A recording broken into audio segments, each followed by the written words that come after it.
अखिलेश जी, हमने इस सेशन का नाम रखा है इंडिया का अखिलेश। इसके कई मायने हैं।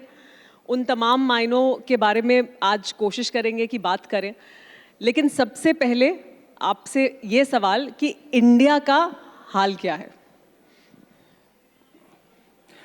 सबसे पहले मैं आपका धन्यवाद देता हूं कि आपने मुझे बुलाया अपने कार्यक्रम में। आपके कार्यक्रम में आने से पहले मैं खुद सोच रहा था कि इंडिया का हाल क्या मानूं। मैं इतना ही जानता हूं कि इधर भारतीय जनता पार्टी के लोग एक लाल टोपी से घबराते हैं और दूसरा लाल सिलेंडर से। और इस बार जो आप सत्ता सम्मेलन कर रहे हैं, अगली बार आप भत्ता सम्मेलन करिएगा, क्योंकि इधर जो हम लोग देख रहे हैं कि जिसका दाना उसका गाना, दाना बंद तो गाना बंद। और इस समय तो जिनका भत्ता बंद हुआ है उनकी तो कटौती चल रही है। कई लोग नौकरियों से भी बाहर हो रहे हैं।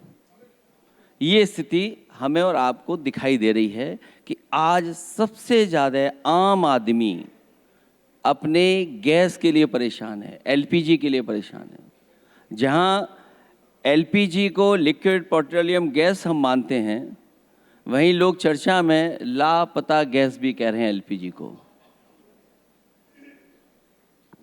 अखिलेश जी, सवाल तो बहुत सारे हैं, लेकिन अभी जैसे आपने बोला इतना बेबाकी से और आपकी रिपार्टरी बहुत गजब की है, लेकिन मैं ये जानना चाहता हूँ अखिलेश जी, जो सोशल मीडिया पे पोस्ट लिखते हैं भयंकर वायरल होते हैं, ये अखिलेश जी लिखते हैं, कौन लिखता है इतना जबरदस्त जो आप लिखते हैं? इमोशन तर्क हम लोगों का है और उसको सही तरीके से फिट करने का तरीका हमारे पास, जैसे आपके पास चैनल में बहुत से क्रिएटिव लोग होंगे, तो हमारे पास भी क्रिएटिव लोग हैं।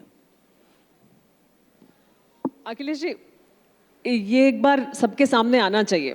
कभी आप शायर हो जाते हैं, कभी आप व्यंग करते हैं, कभी आप जो कुछ कहते हैं उसके कुछ उदाहरण ज़रूर मैं चाहूँगी कि हम यहाँ हमारे जो दर्शक बैठे हैं उनके सामने भी रखें।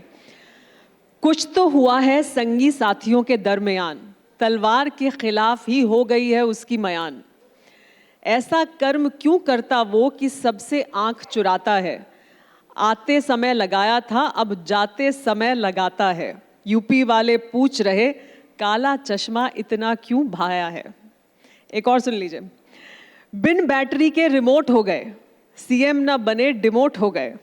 अच्छे थे पहले अब खोट हो गए, सूखी नदिया की बोट हो गए। ऐसी बहुत लंबी लिस्ट है।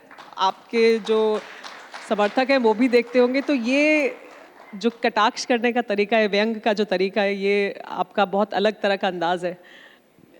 कई बार ज़रूरी बनता है, और जिस समय हम लोग राजनीति कर रहे हैं, कम शब्दों में तरीके से अगर कही जाए बात, तो जहाँ पहुँचाना चाहते हैं वहाँ पहुँच जाती है। अगर हम अंडरग्राउंड बोलें, संगी साथी बोलें, तो सब लोग जानते हैं हम किसके बारे में बोल रहे हैं, क्योंकि सबसे ज़्यादा हस्तक्षेप सरकार चलाने में, निर्णय लेने में उन्हीं का है। वो अनरजिस्टर्ड हैं, संगी साथी हैं। तो इसलिए कई बार कोई बात अगर और अच्छे ढंग से कही जाए, इसलिए इस तरह की लाइनों का इस्तेमाल हम लोग करते हैं। और सोशल मीडिया का ज़माना है, लोग उन्हीं लाइनों में अपनी चीज़ों को ढूंढ लेते हैं। अखिलेश जी, अब मैं उसी विषय पर आता हूँ जिसका आप जिक्र कर रहे थे।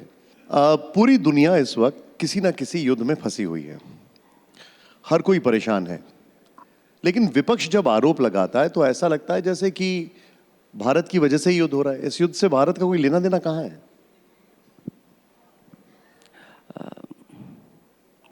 हालांकि भारत के लोगों को बहुत बड़ा सपना दिखाया गया था कि हम विश्व गुरु बन जाएंगे। तो अगर हम विश्व गुरु को विश्व गुरु के रूप में माने, तो भारत की जनता और खासकर विपक्ष तो ये उम्मीद कर सकता है कि हमारे विश्व गुरु रोक सकते हैं युद्ध। और भारत के लोगों ने देखा कि बिना प्रोटोकॉल के, बिना किसी मीडिया की तैयारी के, सरकार के प्रमुख सांसद पाकिस्तान में उतर गए थे, और इस बार इजराइल से लौटे तो युद्ध हो गया। तो अगर इजराइल से लौट रहे थे, ईरान में रुक गए होते तो शायद युद्ध नहीं होता।